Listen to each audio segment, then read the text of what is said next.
그래서 이 문자를 보내서 재회를 성공시키는 방법은 어떠한 방법이 있냐? 제일 처음에 여러분이 이별을 통보받았을 그 직후에 문자 슬레이트 메시지죠. 이 슬레이트 메시지를 어떻게 보내냐가 사실 굉장히 이 재회에 큰 어떤 그 분기점이 된다. 재회가 되냐 안 되냐의 어떤 확실한 그 어떤 매개체가 되고 이 어떤 중심적인 화두라고 봅니다. 그러나 제가 또 이 나중에 여러분이 노컨택을 어느 정도 진행한 후에 여러분이 이제 용기를 내서 그들한테 연락을 할 때 어떤 식으로 또 이 문자를 보내냐, 이것도 상당히 재회에 큰 역할을 합니다. 이 두 가지 요소에 대해서 제가 말씀을 드리겠습니다. 역시 보편적이고 객관적인 상황을 제가 분석해서 말씀을 드리고, 자세한 건 역시 상담을 통해서 저와 긴밀히 분석을 하셔야겠죠. 그런 문자를 보내는 방법에 대해서 지금 이야기를 하고 있지만, 노컨택은 역시 필수입니다. 자, 여러분이 노컨택 어느 정도 진행을 하고 그들한테 연락이 오지 않을 때, 여러분이 먼저 그들한테 연락을 할 때는 어느 정도의 담대함과 여러분의 어떠한 사회적 지능이 필요합니다. 그리고 이게 굉장히 중요한 맥락이고 요소인데, 제가 그 많은 그 영상을 통해서 이 점을 제가 말씀을 드립니다. 이별 후에 여러분이 노컨택을 잘 진행을 하면 상대의 카톡이나 인스타, SNS에서 보여지는 그들의 심리를 여러분이 읽을 수 있는 그러한 어떤 통찰력이 필요하다. 그러나 여기에 대해서 너무 집중적으로 여러분이 굉장히 여기에 대해서 신경을 많이 쓰는데, 그렇게 과도하게 여기에 대해서 여러분이 그 관심을 여기다 집중하는 것은 건강하지 못하다고 봅니다. 즉, 이별 후에 여러분이 노컨택을 잘 진행하는데 상대의 SNS의 상태 메시지나 카톡 사진이나 인스타의 어떤 스토리나 이런 것들이 변화가 오고, 이런 것들에서 풍겨지는 나에 대한 암시, 이거 상당히 중요하긴 합니다. 근데 여러분이 너무 여기에 대해 집중하다 보니까 여러분의 판단력이 좀 혼탁해지는 경우가 굉장히 많습니다. 즉, 그들은 아무 생각 없이 어떠한 메시지나 어떠한 상태 메시지나 사진을 올리는 것인데, 여러분 여기다가 너무 개인적인 사적인 의미를 부여한다는 그러한 실수이죠. 이거 굉장히 많습니다. 여러분의 감정 상태가 제가 늘 드리듯이 좀 취약한 상태에 있기 때문에 이러한 실수를 여러분이 한다라고 저는 생각합니다. 자, 그러나 여러분이 노컨택을 잘 진행할 때 그들이 어떤 SNS를 통해서 보여주는 감정 상태를 통찰하는 것은 굉장히 중요합니다. 그런 것이 힘들 때 제가 그것을 상당히 저의 경험을 통해서 분석해 드리죠. 상당히 이것이 재회로 연결되는 그러한 경우가 굉장히 많았습니다. 일단 여러분이 한 2, 3개월 노컨택을 진행을 했는데 그쪽에서 어떤 특정한 신호가 안 온다, 카톡이 아직도 차단이 안 풀렸다, 이건 좋지 않습니다. 뭔가 그래도 이 카톡이나 SNS나 여러 가지 소셜미디어를 통해서 여러분을 암시하는 맥락이 좀 보이는, 소위 말하는 그런 빵부스럭이나 후보링이 그래도 좀 있는 것이 여러분이 나중에 연락을 할 때 유리한 포지션인 거는 맞습니다. 하여튼 여러분이 연락을 그들한테 할 때는 여러분 잘 알다시피 어떤 굉장히 에픽한 감정 스테이트먼트를 거기다 적는다든지, 그리고 굉장히 분노적인 거, 그리고 장황한 어떤 장문의 어떤 감정이 들어있는 문장을 보내는 것은 결코 좋지 않습니다. 제가 늘 얘기하지만 친절하지만 캐주얼한 그러한 입장의 문장을 보내는 것이 중요하죠. 자, 가장 무난한 것은 내가 오랜만에 네가 생각이 나서 한번 연락해본다, 어찌 사는지 좀 궁금하다, 딱 이렇게만 보내시기 바랍니다. 이런 맥락으로. 그건 어떤 상황이나 사연에 따라서 여러분이 창의적으로 문장을 만들어낼 수 있지만, 이 절대로 장문의 문장을 보내는 것은 위험하다. 이게 간단하게 단문으로 그들에게 어떠한 내가 이러한 메시지를 전달했다, 이것은요 왜 좋냐, 이 노컨택이 깨지는 효과가 발생하지 않는다라는 것이죠. 노컨택 일단 깨지는 건 맞지만 여러분의 어떤 감정을 여기다가 담거나 재회를 간절히 원하는 이별 직후에 발생하는 여러분의 어떤 그 굉장히 에픽한 그 드라마적인 그 사건들 있지 않습니까? 심하게 매달린다는 거. 그런 것이 없다라는 것이 굉장히 중요합니다. 제가 늘 얘기하지만 이 노컨택이 진행이 되는 동안 그들의 심리에도 변화가 있는 것입니다. 그렇기 때문에 제가 2, 3개월 후에 그리고 어떤 특정한 시간 후에 여러분이 메시지를 보냈을 때는 초반과는 매우 감정 상태가 온화해진다.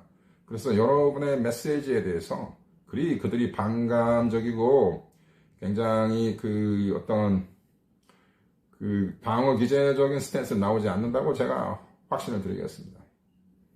자, 이거는 그렇고 오늘 주제의 핵심은 이별 바로 직후에 발생하는 슬레이트 메시지입니다. 이게 굉장히 유효합니다. 여러분이 이별을 받았을 때 되게 요즘 이제 SNS 시대니까 전화로 이별을 통보하는 경우도 있고 카톡이나 뭐 SNS로 이별을 통보하는 경우가 굉장히 많이 발생합니다. 그럴 때 여러분이 거기에 대해서 그냥 익십을 하고 무응답으로 대응하는 것도 효과적일 수 있지만 사실 저는 그렇습니다. 저 개인적인 견해인데 그래도 짧은 슬레이트 메시지를 보내는 게 좀 낫다고 봅니다. 그래서 대개 여러분이 이제 이별을 통보를 받았을 때는 굉장히 충격적이기 때문에 감정이 담겨있는 매달리는 기조의 장문의 카톡을 보내거나 뭐 그들에게 막 전화를 막 급진적으로 한다든지 찾아간다든지 이런 일이 많이 발생하는데 그런 것은 이제 여러분 상식적으로 제 영상을 많이 보시면 아시겠지만 절대 해서는 안 되는 일이잖아요. 자, 그래서 이별 직후 여러분이 슬레이트 메시지를 어떻게 보내냐에 따라서 바로 제외로 저는 급진적으로 된다고 저 확신합니다. 그러니까 슬레이트 메시지를 어떻게 보내야 하냐? 이렇게 보내시기 바랍니다. 여러분이 아무리 분노가 생기고 억울하고 이 이별이 정말 이해하기 힘들더라도 여러분이 어떠한 관대하고 인자한 그러한 스테이트먼트를 보내는 게 여러분이 제외를 할 수 있는 아주 획기적인 그 팁이라고 봅니다. 요건 진짜 제가 상담 때만 다루는데 오늘 여러분한테 드립니다. 뭐 간단합니다, 사실은. 그들이 여러분한테 이제 이별을 선고합니다. 통보합니다. 뭐 어째서 이별하고 오빠나 예림이는 굉장히 좋은 남자, 좋은 여자지만 나는 이 너와의 관계에 대해서 합당하지 못하다. 이렇게 완곡된 표현을 보내기도 하고 나는 너에 대한 이제 애정이 식은 것 같다. 우리에 대한 미래가 안 보인다. 너와 나의 관계에 대한 신뢰가 안 생긴다. 이게 아주 보편적인 어떤 그들의 이별 통보 메시지죠. 대부분의 많은 사람들이 이해가 안 간다. 분노의 메시지를 보내고 막 그 굉장히 황당하고 그 급한 여러분의 마음을 전달하는 경우가 이제 아마추어적 하수의 어떤 기법인데, 자, 여러분 다 저의 영상을 많이 보셨기 때문에 다 고수가 되셨지 않습니까? 자, 이렇게 보내시기 바랍니다. 그런 이별 통보 메시지를 여러분이 받았다. 사실 이별을 받은 후에 한참 매달린 후에 저 영상을 보는 경우가 대부분이기 때문에 이 상황이 좀 여러분한테 성립이 안 될 수도 있지만 혹시나 해서 제가 하여튼 기본적인 저희 입장을 밝히겠습니다. 여러분 이렇게 얘기하는 게 좋다. 내가 굉장히 미안하다.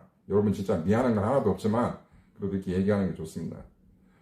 네가 나한테 참 잘해주고 좋은 여자, 좋은 남자였는데 참 미안하다. 내가 너한테 잘 못해준 것 같아서. 그래, 그러면은 너의 이별을 수용하겠다. 너 잘 살아라. 딱 이렇게 보내는 게 진짜 효과적입니다. 이런 식으로 여러분이 슬레이트 메시지 보내면 제가 확신합니다. 제 확률 95%입니다. 아니, 왜 이런 문자를 받을 때 그들의 손실감은 증폭되고 예측 불가능이 발생하면서 여러분의 가치는 급상승합니다.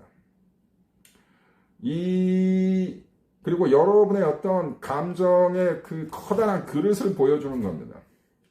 그들이 이별에 대해서 많이 고민하고 여러분한테 이별을 통보할 때는 무척 미안한 마음과 여러분의 반응에 대해서 두려운 마음을 가지고 방어 기제를 이미 쌓아놓은 상태에서 이 이별 통보를 하는 거거든요.